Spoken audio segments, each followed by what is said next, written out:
അഹമ്മദാബാദ് വിമാനാപകടത്തിന് കാരണം എഞ്ചിനിലേക്കുള്ള ഇന്ധനത്തിന്റെ ഒഴുക്ക് നിയന്ത്രിക്കുന്ന സ്വിച്ച് ഓഫായതെന്ന് പ്രാഥമിക അന്വേഷണ റിപ്പോർട്ട്.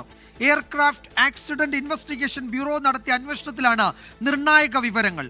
സ്വിച്ച് എങ്ങനെ ഓഫായി എന്നതിൽ ദുരൂഹത തുടരുകയാണ്. കോക്പിറ്റിലെ പൈലറ്റുമാരുടെ സംഭാഷണവും റിപ്പോർട്ടിലുണ്ട്. അട്ടിമറിക്ക് നിലവിൽ തെളിവ് ലഭിച്ചിട്ടില്ല എന്നും AAIBയുടെ പ്രാഥമിക കണ്ടെത്തൽ.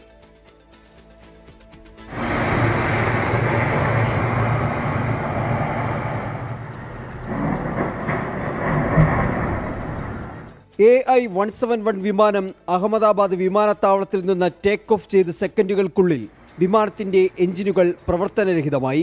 ഇതിന് പിന്നിലെ കാരണം ഇന്ധന നിയന്ത്രണ സ്വിച്ചുകൾ ഓഫ് ആയതെന്നാണ് എയർക്രാഫ്റ്റ് ആക്സിഡന്റ് ഇൻവെസ്റ്റിഗേഷൻ ബ്യൂറോയുടെ കണ്ടെത്തൽ. ഒരു സ്വിച്ച് ഓഫായി 1 സെക്കൻഡ് ദൈർഘ്യത്തിൽ രണ്ടാമത്തെ സ്വിച്ചും ഓഫായി.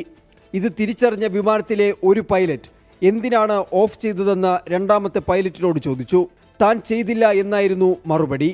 കോക്പിറ്റിലെ ഓഡിയോയിൽ ഇത് വ്യക്തമാണ്. സ്വിച്ചുകൾ വീണ്ടും ഓൺ ചെയ്ത ശേഷം വിമാനം ഉയർത്താൻ ശ്രമിച്ചെങ്കിലും ഫലം കണ്ടില്ല. ഒരു എഞ്ചിനിൽ നേരിയ ത്രസ്റ്റ് ഉണ്ടായെങ്കിലും രണ്ടാമത്തെ എഞ്ചിന് ത്രസ്റ്റ് കൈവരിക്കാൻ കഴിഞ്ഞില്ല.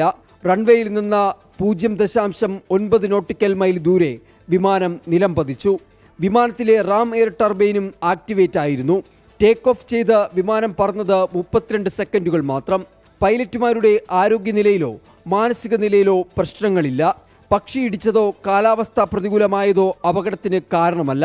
അട്ടിമറിക്ക് നിലവിൽ തെളിവുകളില്ലെന്നും വിശദമായ അന്വേഷണം തുടരുന്നുവെന്നും എയർക്രാഫ്റ്റ് ആക്സിഡന്റ് ഇൻവെസ്റ്റിഗേഷൻ ബ്യൂറോ അറിയിച്ചു.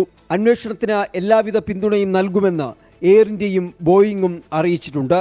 രാജ്യത്തെ നടുക്കിയ അഹമ്മദാബാദ് വിമാന അപകടത്തിന്റെ കാരണം എയർക്രാഫ്റ്റ് ആക്സിഡന്റ് ഇൻവെസ്റ്റിഗേഷൻ ബ്യൂറോയുടെ അന്വേഷണത്തിലൂടെ പുറത്തുവന്നെങ്കിലും ചില ചോദ്യങ്ങൾ ഇപ്പോഴും അവശേഷിക്കുന്നു. ഇന്ധന നിയന്ത്രണ സ്വിച്ചുകൾ എങ്ങനെ ഓഫായി എന്നതിലെ ദുരൂഹത ഇപ്പോഴും മാറുന്നില്ല. വിശദമായ അന്വേഷണത്തിനൊടുവിൽ ഇതിനും ഉത്തരം ലഭിക്കുമെന്ന് പ്രതീക്ഷിക്കാം. R. അച്യുതൻ, 24, ഡൽഹി.